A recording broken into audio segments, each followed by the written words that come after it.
On va partir à Londres pour notre rubrique Sans frontières, retrouver Arnaud Comte. Alors Arnaud, visiblement, vous n'avez pas encore quitté votre doudoune ce matin. Pourtant, la semaine qui vient de s'écouler à Londres a été particulièrement clémente, avec des températures historiquement hautes, du jamais vu, paraît-il, Arnaud ?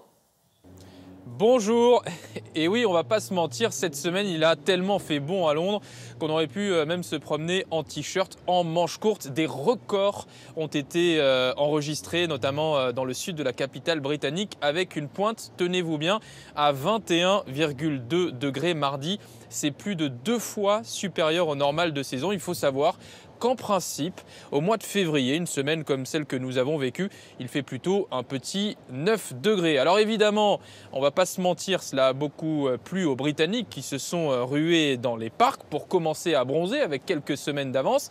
Ils ont aussi pu admirer les fleurs qui étaient déjà présentes avec elles aussi quelques semaines d'avance. Les glaciers ont ressorti les sorbets, les restaurateurs se sont précipités pour remettre leurs terrasses en ordre de marche. Et ce beau temps un peu exceptionnel pour un mois de février, on ne va pas se le cacher non plus, il inquiète notamment les défenseurs de l'environnement, les climatologues qui pointent du doigt le réchauffement climatique. Et c'est ce que vous racontent ce matin Anto Philippi et Maxence Peigné. Il souffle comme un vent de vacances sur les plages de Grande-Bretagne. Avec des températures atteignant plus de 20 degrés, le pays a connu cette semaine sa plus chaude journée d'hiver jamais enregistrée. Et ce n'est pas pour déplaire aux Britanniques, même si cela les interpelle.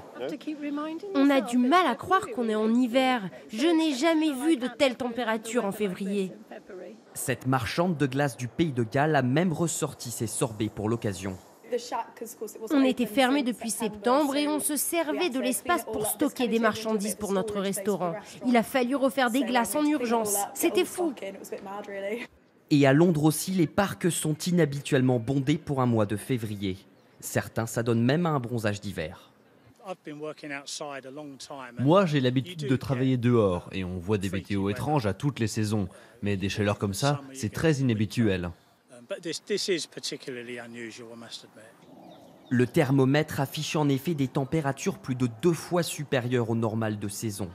Dans ce port gallois, la différence est d'ailleurs saisissante entre le ciel bleu de cette année et la neige de l'hiver dernier. Pour les experts, cette photo est à l'image de leurs études. Elle témoigne d'un dérèglement climatique. Ce qui est certain, c'est que cette vague de chaleur est exceptionnelle. C'est une conséquence du réchauffement climatique qui prouve que notre climat ne suit pas son cours naturel. Les défenseurs de l'environnement et les météorologues s'interrogent aussi sur ces incendies qui ont ravagé ces dernières heures une partie de la lande dans le nord du pays. Un fait quasiment jamais vu outre-Manche à cette époque de l'année. Arnaud, on l'a vu, ces records de température posent question. Et donc quoi, le Royaume-Uni subit de plein fouet le réchauffement climatique, c'est ça ?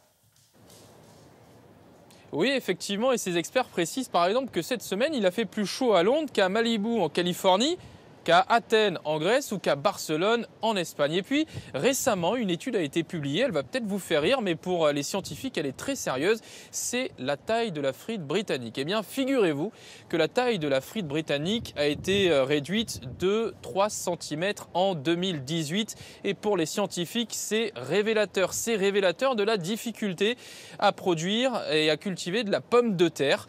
Notamment l'été dernier, il y a eu 60 jours sans pluie, les sols sont très arides. Les récoltes ont été au plus bas depuis 60 ans. Et ces mêmes experts précisent que si on continue dans cette voie-là, avec le réchauffement climatique, eh bien 3/4 des terres ne pourront plus être cultivées d'ici à 2050 au Royaume-Uni. Même si, il faut être honnête, on peut cultiver des choses que l'on ne cultivait pas il y a 10 ans, il y a 20 ans. C'est le cas notamment, par exemple, de la truffe noire du Périgord qu'on a pu réussir à faire sortir de terre ici au Royaume-Uni. Et c'est le cas aussi, on en parle assez régulièrement, du champagne, par exemple, que l'on peut désormais produire, récolter ici au Royaume-Uni, puisque le climat est, paraît-il, maintenant équivalent à celui qu'on trouve en Champagne, même si vous savez qu'il y a une polémique et que les Anglais n'ont pas le droit d'appeler le champagne et qu'ils l'appellent donc le pétillant. Ah bah oui, c'est comme ça. Merci beaucoup Arnaud.